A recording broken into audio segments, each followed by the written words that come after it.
Hey everybody, welcome to another Savage Gentleman podcast. Really excited to have a very special guest today, none other than Jack Donovan joining us. And Jack and I, we go way back. Almost two whole years, 3 whole years now. I think was the last time. Closer to three, yeah, yeah. Okay, yeah, and it's been really cool following him, seeing the things that he's been up to. His new book release just came out. We'll talk about that. Watching his journey into the realm of jiu-jitsu, he's been picking that up quite a bit, and I've been learning a ton of stuff from him in our friendship. So it's been super cool. Jack, welcome. Glad to have you here. Thanks, man. Thanks for having me on. So the book just came out, Fire in the Dark. I guess we'll start there. It's as good a place as any. Sure, it's important. I think, I mean, unless, well, I'm being presumptuous. Maybe you have something else that you'd rather jump into. Am I getting ahead of myself? Is there another area you'd like to go, or is the book? This is my job. I'm promoting a book now. Well, and sometimes I feel bad because it's like when guys write a book or they have a thing that they're doing, right? It's like, man, you kind of beat that to death. And I don't know how many podcasts you've been on recently, but I imagine the book, and it's like, what is... everyone asks what the philosopher thinks, but no one asks what the philosopher feels, right? And what do you really want to talk about? Yeah. No, I mean, honestly, it'll take a while. I mean, if we were asking about The Way of Men, yeah, I've done that podcast like 150 times or maybe 200 or just a lot. And but this one, I still got to get my shit together. I still got to get, my message refined. Because, the thing about it is you write a book and your head's so deep in it, it's like a forest for the trees kind of thing for a long time. And then you come out of it and you're like, how do I even talk about what this is about? Because I have all the details, Yeah. And then it takes a while to get the elevator speech into it. Like what's really important? What do people care about? I'm still figuring that out. So this is all like an exercise really at this. Okay, well, perfect. Well, I am thrilled to be part of your process and one of the guinea pigs in this. So that's great. So Fire in the Dark just came out. I was one of the fortunate few who got to be on the advanced reader list, and I got my copy. Actually, I have it right here. How nice. And man, this hit me pretty hard. You and I discussed that last time I was in town, but without being too corny, it really did kind of light a fire under me, and obviously I think that's your intention with it. And so, what inspired this? What did you find was the need to write this? Because you've written about men and masculinity quite a bit. Some may say quite exhaustively. So, what was the impetus for this book in particular? Well, you're always trying to find the next thing, and also how I fit into the puzzle. It could because we've talked about this before many times. There's all these other dudes talking about masculinity now, and they all have their different angle, and then you all kind of have to reconfigure your space as like, what am I good at? What do I have to offer that other people don't? And it's already, I can't write The Way of Men more than once. I already did that. So right. Trying to find the next thing, and I was really enjoying the. I'm an artist from the background. That's what I have always done. And so I wanted to explore really more about ideas and art and beauty and dreams and so forth. And I was obviously really into ritual. And a lot of people have seen pictures of me doing rituals out at my land, Gang. And a lot of people were interested in what that was about. So I started writing a book about that. It was called Odin, Thor, Frey. And I was going to try and relate it to masculinity as I relate everything to, because that's kind of my wheelhouse. Right. And so I started doing that, but then the book just got a lot bigger because it got a lot bigger, and also I didn't want to be confined to that, and I saw that there was such an opportunity for new creativity. If you really look at all mythologies and religions and look at the ideas of masculinity that can be integrated in all of them, and themes that repeat over and over again. And so that, you start out writing one book, and then you end up writing a different one, and that's probably good. It's really hard that way, but it's really good because obviously a lot of thinking has to happen for that to happen. You have to work your way through a lot of ideas. Gotcha. So the thing that really struck me that you spoke about in this book is the notion of ideals and creating ideals, and the fact that in society today we seem to be shunning the thought of an ideal, and therefore we have a huge lack thereof. There are no ideals, and it's apparently, I think, to most people that's problematic, right? The fact that we don't have any collectively agreed upon aspirational goals, I guess, other than maybe TikTok followers, which I know I gotta get my dance moves back. Are you about that TikTok life? I can only imagine. I think you crush it, man. I think it's a huge missed opportunity for you. I probably would crush it, and then I'd have to kill myself. I don't know that I could.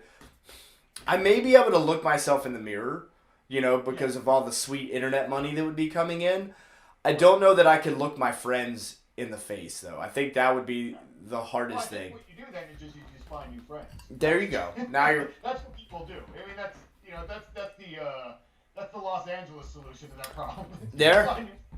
And that's a viable solution, I think. So, when in this book, the key principles there are formulating these ideals, and you're using the tripart system that you created, but it's kind of in the book you illustrated that's kind of universal to almost all mythology from just about the entire globe and every period of time. And so I guess maybe talking a little bit about that, this idea of ideals, like when did you notice, like, man, there's no good ideals to follow anymore. There's no examples to really emulate in the world today. Well, I mean, that's been a theme, I think, in my work. I've been writing about this stuff for more than 10 years at this point, and certain things change and certain things stay the same. And I wrote an essay many years ago now, titled "A Sky Without Eagles," and one of the themes was the lack of ideals, and that if I'm ruled by people, and if they are supposed to be superior in some way, I want to believe that they're superior, and I want to believe that they actually, are excellent. And you see that less and less in the world. Like you said, we could be ruled by TikTok millionaires.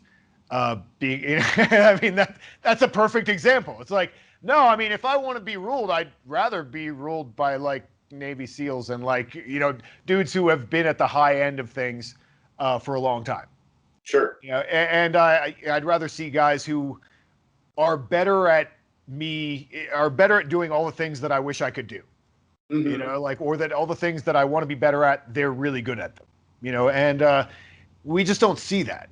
Where our society worships actors. And which is nothing wrong with being an actor. I mean, if someone asked me to be in a movie, I'd do it tomorrow.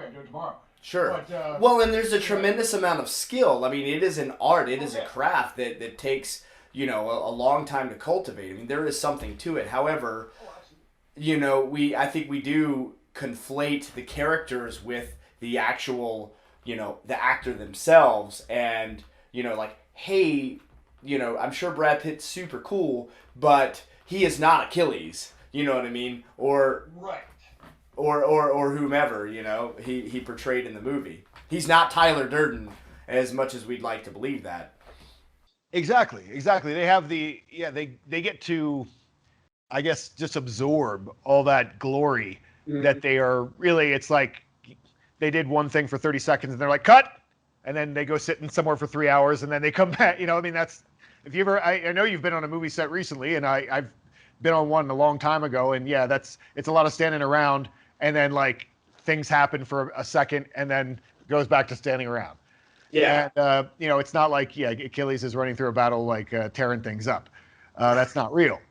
And but there are guys who do some amazing things. And to the credit of whatever the internet is, I was trying to talk to somebody about how I would use reels the other day, and I'm like, well, my feed of reels, because I follow cool things, is like all awesome snowboarders doing stuff that I can't do. So I guess that's not too bad. I'm not getting the dance videos because I don't watch those. Right. So I mean, there are still people doing amazing things, but I think that like I said, we focus on actors and so forth so much, and obviously politicians and a lot of people who are maybe less than ideal in their everyday behavior, in the way they conduct themselves, in their overall achievements and accomplishments. And I think that I'd rather look up to men who I really admire.